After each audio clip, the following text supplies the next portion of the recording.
E voltamos para falar de Quem Matou Sarah, uma série muito controversa e que ainda promete muita história, muita reviravolta. E você, quer realmente descobrir quem matou Sarah? Aguarda até o final desse vídeo porque tem uma resenha muito top, muito completa, falando a respeito dessa série maravilhosa. Mas a gente vai falar mais depois da vinheta. Solta a vinheta aí, Brunão!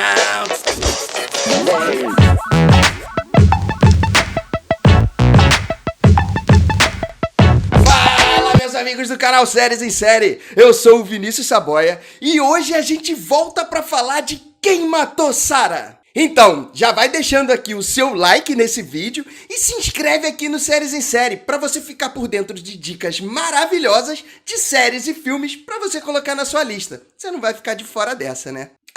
Lembro que esse é um vídeo que contém spoiler a respeito de Quem Matou Sarah. Se você é uma pessoa que não curte spoiler ou que ainda não viu a segunda temporada, dá um pause aqui nesse vídeo, vai lá assistir a segunda temporada, ou a gente tem um vídeo que fala se realmente Quem Matou Sarah é uma série para você colocar na sua lista ou não. Então a gente fala um pouco da primeira temporada, quais são as percepções, como que ficou as pontas soltas para essa segunda temporada que a gente vai falar com spoiler agora.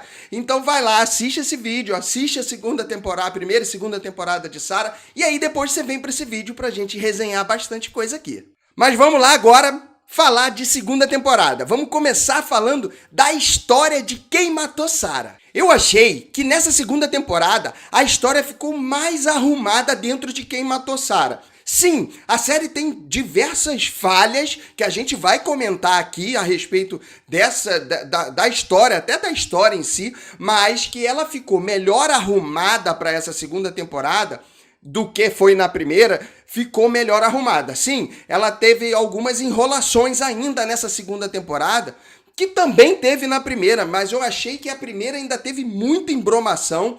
A série acabou ficando mais longa do que deveria e eles deixaram algumas pontas soltas na primeira temporada que ficou muito perdido e que agora na segunda temporada eles conseguiram concatenar essas ideias.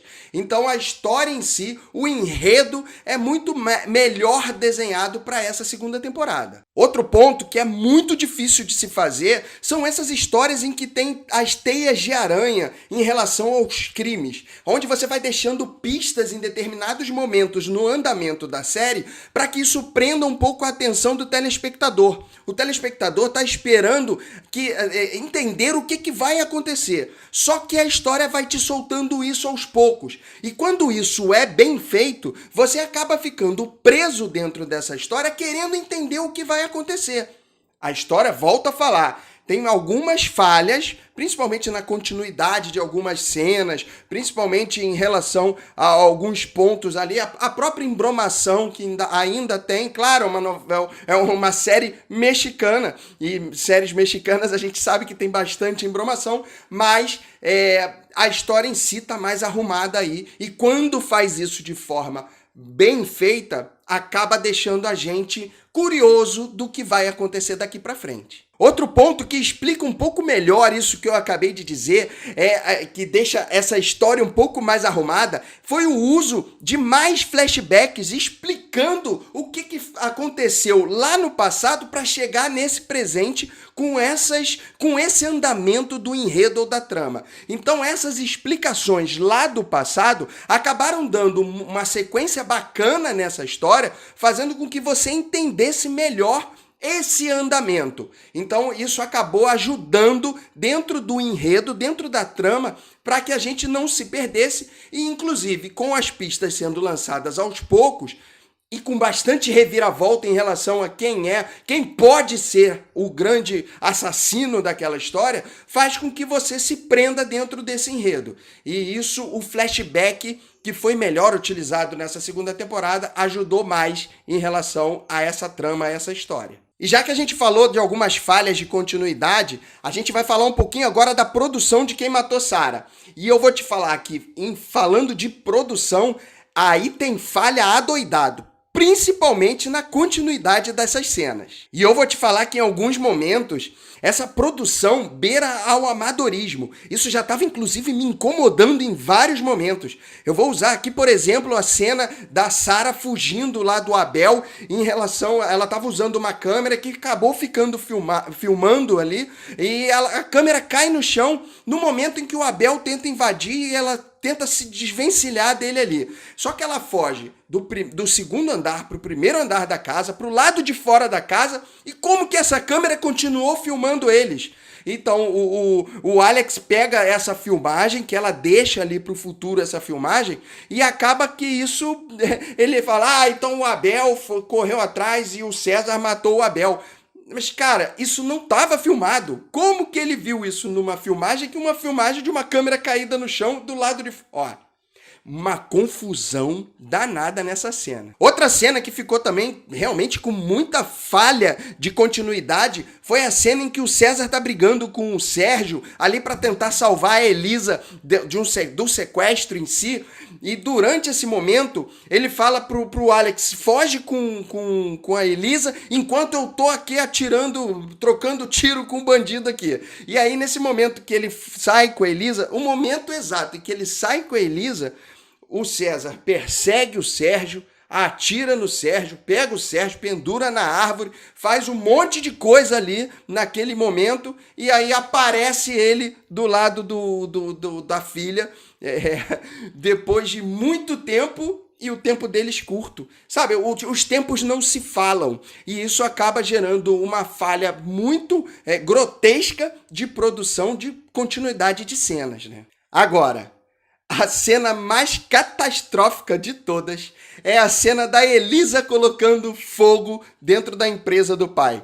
Ela me chega com 2 galões de gasolina e chega no primeiro andar, taca a gasolina no lugar, taca o fogo lá no lugar, no primeiro andar, vai pro último andar, taca fogo no último andar, volta pro primeiro andar, taca fogo num prédio enorme, aparece o prédio pegando fogo nele inteiro e aí me aparece ainda Elisa correndo com mais um galão cheio que eu não sei da onde surgiu ou eu não sei da onde ela conseguiu poupar tanta gasolina a ponto de render o tanto de gasolina para incendiar aquele prédio inteiro. Então isso também foi uma falha que ficou ali, ficou bem estranho a forma como ela conseguiu botar fogo no prédio. Fora também a forma com que ela consegue sair do prédio, como que ela sobrevive àquela fumaceira toda ali dentro. Então assim, falhas de produção que são falhas bem amadoras e que acaba ficando ali, chama bastante atenção em Quem Matou Sarah. Agora a gente vai falar um pouco do elenco de Quem Matou Sarah para essa segunda temporada. A gente teve a entrada de alguns novos atores ali, personagens que, em tese, fizeram parte da primeira temporada, mas que efetivamente acabam entrando nessa segunda temporada. E eu vou te falar que você prestando atenção na atuação de alguns desses atores para essa segunda temporada, eu achei que o Rodolfo tinha sido mal na primeira temporada, mas eu consigo perceber que outros estão na mesma altura do Rodolfo, fazendo uma interpretação muito ruim, muito aquém de ser uma série de primeira linha de uma Netflix. Eu vou te falar que são atuações de bastante novela mexicana mesmo ali, atores com expressão muito fraca, pouca expressão. Então não é só o Alejandro Nones do Rodolfo, que faz o Rodolfo, que tem essa falta de expressão, essa falta de carisma, de interpretação, de encarne com o seu personagem. Outros também têm. E eu vou te falar que até alguns que eu não tinha percebido na primeira temporada acabam chamando a atenção nessa segunda temporada por ter uma atuação mais presente nessa segunda temporada. E deixou muito a desejar, como é o caso do próprio Chema, de outros aí que realmente tem uma atuação muito aquém de uma série de primeira linha de Netflix. E aí, quando a gente fala do Chema, eu acho que a série pecou mais em um ponto agora nessa segunda temporada, que foi o descarte de alguns personagens de forma muito fácil. Inclusive o próprio marido do Chema ali, que acaba morrendo e e ele brigou tanto por conta desse namoro, dessa inclusão ou dessa diversidade dentro dessa série, e eles acabarem com essa história assim de uma forma tão fácil. Sim, pode ser que tenha uma continuidade em relação a isso, seja primordial a morte do marido dele, para que no futuro, já que ele foi preso, já que vai ter uma história provavelmente para a terceira temporada focada nele, mas que existiu toda uma campanha, todo algo em prol da diversidade, para eles simplesmente matarem naquele momento ali de forma realmente bem fraca. Então acho que isso vai deixar um pouco a desejar, inclusive no andamento da série, até porque ele, em momento algum, ele diz que ele era bissexual e ele, na verdade, ele se nega a ser bissexual e ele tem um caso com a menina, ou seja, a história pecou um pouco nesse ponto também e eu vou te falar que pecou de forma alta. Eu vou te falar que é uma falha grave que muitas pessoas perceberam e está gerando bastante comentário em relação à inclusão, à diversidade ali. Bom, e aí a gente chega no final dessa segunda temporada, no final dessa história de segunda temporada, e ainda não sabemos quem exatamente matou a Sarah. Sim, existe ainda todo o mistério em relação a Mary Fair, que foi lá e cortou o cordão do paraquedas da Sarah ali. Então ela sim tem ligação direta com a morte dela, mas que termina de uma forma até com um suspense no ar, com pontas soltas, deixando novamente um novo mistério para uma terceira temporada, mostrando ali o Nicandro conversando com alguém que não se sabe quem é esse alguém, dizendo que eles pensam que ela matou a Sarah. E tipo, nós matamos a Sarah. Mas com quem que ele tá falando? Quem somos os nós ali? É isso que a gente só vai conseguir descobrir para a terceira temporada. E aí termina a série com esse ponto, com essa ponta solta, esse novo mistério para a próxima temporada, e eu já estou extremamente ansioso para essa temporada. E você? O que você acha? Você curtiu Quem Matou Sarah? Você curtiu a história ser feita dessa forma? Você acha que ficou alguma teoria específica para a terceira temporada? Escreve aqui nos comentários quais são as suas percepções para a gente trocar bastante. Não esquece de deixar o seu like aqui nesse vídeo, é bastante importante pra gente que você engaje dizendo se tá gostando, se não tá gostando. Se inscreve aqui no canal, toda semana a gente está trazendo dicas tops como Quem Matou Sarah para você colocar na sua lista. E vai lá, assiste esse outro vídeo aqui. Pode ser um filme ou uma série top para você colocar na sua lista. E a gente se encontra no próximo vídeo. Um grande beijo. Fui!